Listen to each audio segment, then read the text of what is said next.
I am going to ask you to please have your apps ready because we will use them shortly. So do take your mobiles and have them ready. Hopefully you have all downloaded it. But first, let me remind you of our main innovation this year.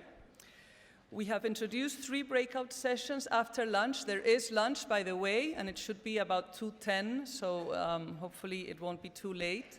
It's right here, and then we will have these breakout sessions that we will examine more in depth some of the subjects that will come up today. They will be on populism in Europe, another one on filling the green investment gap, and on digital currencies. And we have great speakers for these, so please do sign up. You can sign up on the app. We still have room for you, so do use this opportunity. Okay, and now I do think it's a good moment to use our app for a first question, and I hope you are ready. This is really James Harding's question, by the way, but he's letting me use it. Who do you trust more to do business with? Banks, airlines, hotels, or retailers? It's not that difficult. We'll wait a few seconds so you can make your vote. But do vote, because this is fun. We'll be able to see what you're thinking. I hope it's working. Is the app working, yeah? He's telling you what to vote? No. Okay. Oh, that's good news. That's a good start to our conference then. Great. That's not good. Well, retailers are doing a good job too then, good. Okay, so we're going to start this segment of the plenary session with a couple of presentations by very special guests. Richard Edelman, the founder of the Edelman Trust Barometer, will provide us a snapshot of trust in financial services. And after Richard, Mariana Mazzucato, Professor of Innovation and Public Value at University College London, will talk about trust and value in the global economy. Following their talks, Anna Botín will return to stage with them too, and also with James Harding, who will be our guest moderator. So please, Richard, thank you.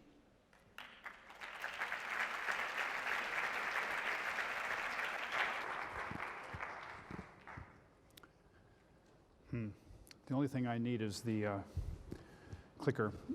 Okay, good morning. That vote reminded me of, I grew up in Chicago where the promise was to vote early and often. Anyway, bad joke.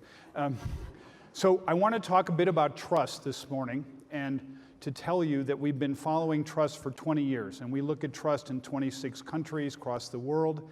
And there have been 6 tsunamis of trust. When you wonder about why populism has manifested, we actually need to understand, thank you, that it started with globalization in the late 90s. And we started the study after the battle in Seattle when the WTO was stormed by NGOs. The second was the Great Recession in 2008, when centerpiece companies of the economy went under and had to be bailed out by government. The third was actually the mass class divide, when the elites were perceiving the institutions to be performing very well, and the mass feels that they're getting screwed. The fourth, more recently, is fake news, where you can't actually trust that which you read. And because so many people rely on social media as their primary source of news, and also that people have gone to their corners as to what they believe. In other words, if you're in the US, you are right wing, you watch Fox. If you're left, you read the New York Times. That's just the way people look at it. The fifth is automation and the threat of job loss and people feeling scared about the future. And the last and most significant, perhaps of all, is this was the pyramid of authority that I studied in school. C. Wright Mills and all of you who took government classes, that's been flipped on its head. When you think that 20,000 people walked out at Google last year and said, the Me Too settlement to this employee, this senior person, no good for us. We stop. That's it. It doesn't work for us. So 6 tsunamis of trust. And now I will go on to show you some data that corroborates these points. The first key point to understand is that we're actually operating in 2 separate worlds between the mass and the class. I want you to see on the left-hand side is the informed publics. Look how many happy countries there are. That's in the blue. If you look on the right, look how many unhappy countries there are. That's the mass population. It's as if it's Alice in Wonderland, folks. We're seeing the same facts out of two sides of the telescope. The second key point is that trust inequality between the mass and the class is at record levels, and it's becoming transversal. In other words, it started in the US, UK, and France. It is now spreading. It is spreading to countries such as Germany, such as India, where you've not seen this before. In short, there's a conviction on the part of the mass population that the bailout of 2008 actually only helped the wealthy. And you, as bankers, have to be conscious of this, because in fact the financial system is generally perceived as having made that happen. Also, I want you to see, in short, that developing markets are much more trusting than developed markets. And it's especially true in Asia. The happy five are all non-democratic countries. The happiest countries in the world in terms of trust are China, India, which is democratic enough, Singapore, the UAE, Indonesia. Again, democracy, but like this. And so, in short, thank you for the water. I don't need it, but okay. I'm on caffeine, it's all good. So this is very fundamental. In the last decade, the demise of trust in government and the rise of business is profound. And the gap between business and government has never been wider. Specifically, we do not believe that government is the change maker anymore. It is actually going to be business. And there's big responsibilities on business. This is a record gap that we've seen.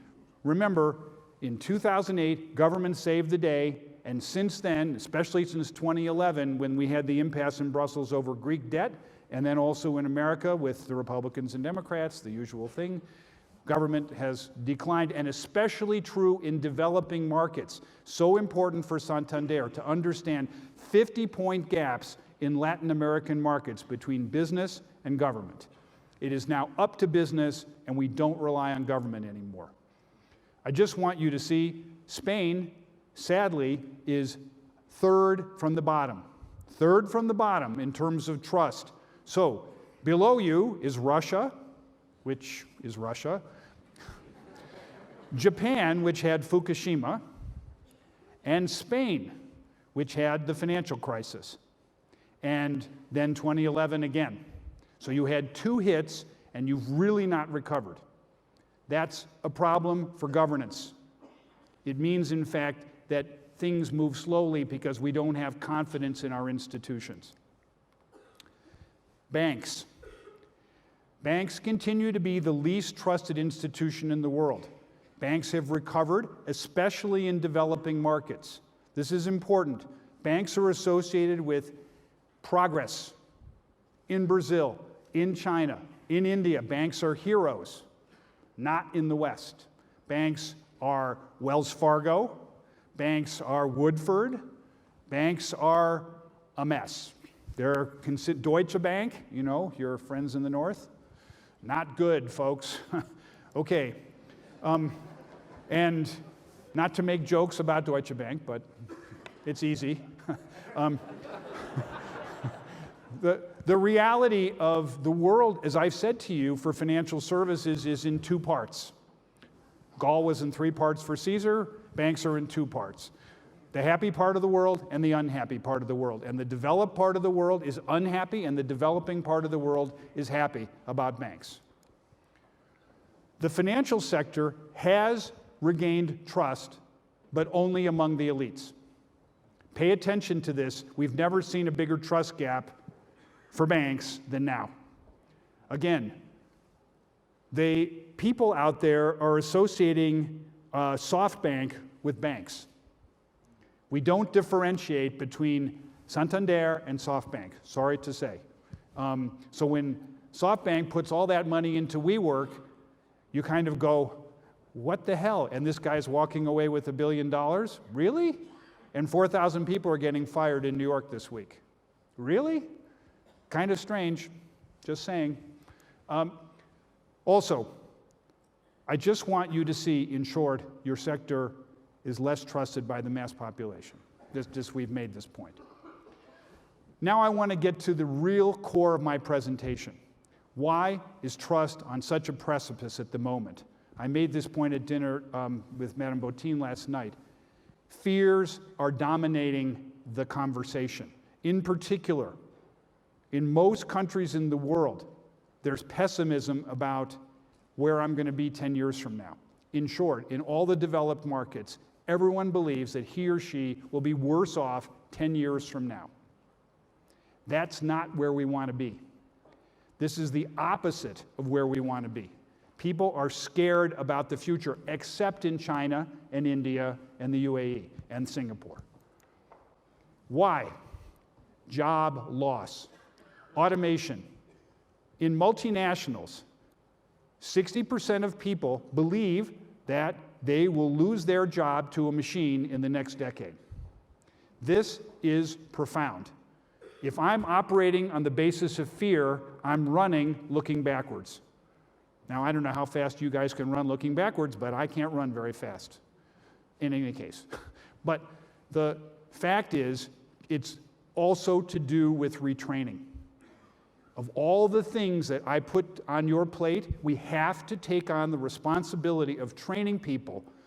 Let's presume that automation is going to take 25% of the jobs in banks in the next decade. This is what I'm told.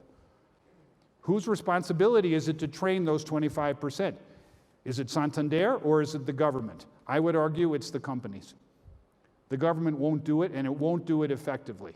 So retraining, this is a big opportunity for business to show responsibility. Also, the last point, people are scared about tariffs and trade wars, especially where I come from. There's a few people who are happy, but farmers and others are miserable. People understand that trade actually matters. Business has done a pathetic job of explaining the benefits of trade. But people intuit that they're going to have job loss because of trade wars. When I talk about the mass class flipping the pyramid of authority, look at all of these things. The Gilets jaunes in France, the India Women's March.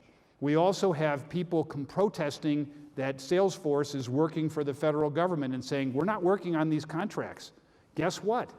It's our choice. We're engineers. You need us more than we need you. You do that, we quit. This is an incredible change in the nature of things. It's the bottom rising up against the top. Anna, I want you to see this one. 3/4 of people say, I expect CEOs to stand up and speak up and not wait for government. This is a shocking finding from the last year of trust. 3/4 say business is to lead and CEOs are to speak for us. Why is this? What's changed? What do they want you to speak about? Pay, discrimination, immigration? Wow, these are new things for CEOs. I'm supposed to just make money. No, you're supposed to lead society. Pay attention. Why? Because my employer, my company, is now the #1 trusted institution in the world. 20 points ahead of business, 20 points ahead of NGOs, 30 points almost ahead of government. My employer. Trust moved from top down, which was Moses, to peer-to-peer 10 years ago because of Facebook, and now trust has become local. I trust my employer. I can see Madame Bottine. I can see my employer. That's who I want to follow. Trust is local. Therefore, new expectations of companies and of leaders. Employees are the single most important stakeholder group for you because they will enable your business. And their values have changed. I came to work because my father said I had to, but that's a long story. But that's a family joke. Only a few of you will understand it. But I'm family business. I thought it was my job opportunity. I thought I would make money, get promoted, work hard, like that. No. Today, I want empowerment. I want my employer to listen to me. I want to speak up and be listened to. Also, I want to be feeling that I'm with a company where they're going to do something. Shared action. 70% of employees will work for your company only if they feel as if you're doing something. something constructive. That's why Santander is inspiring for people who work here. It's a fundamental change in values for the employee. The theory that we propound is trust at work. The idea that companies have to lead change. It's not going to be government. It's empowering your employees from the bottom up. It's starting locally, actually not just being a multinational, but a multi-local company. And last and most important, your CEO has to lead because it enables everybody else. Everybody else will act, but only if the CEO is brave enough to stand up and speak up. So let me just try to give you some forecast for the next 10 years, because in fact, it's 20 years that we've been doing this. This down cycle of government is not short term. It is long term. We have a dysfunction level in the UK, in America, in countries all over where the fights are disabling government. That means that problems are going to have to be addressed by the private sector. It is uncomfortable, unusual, but the greater risk for us is not to act. We must stand up and speak up, because without it, capitalism will fail. Klaus Schwab, who both Anna and I know well, has it really correct. He said, at the moment, state capitalism is winning. Private sector, classic, is losing. We need to find a middle way, which is stakeholder capitalism. That's the core to trust. Thank you very much.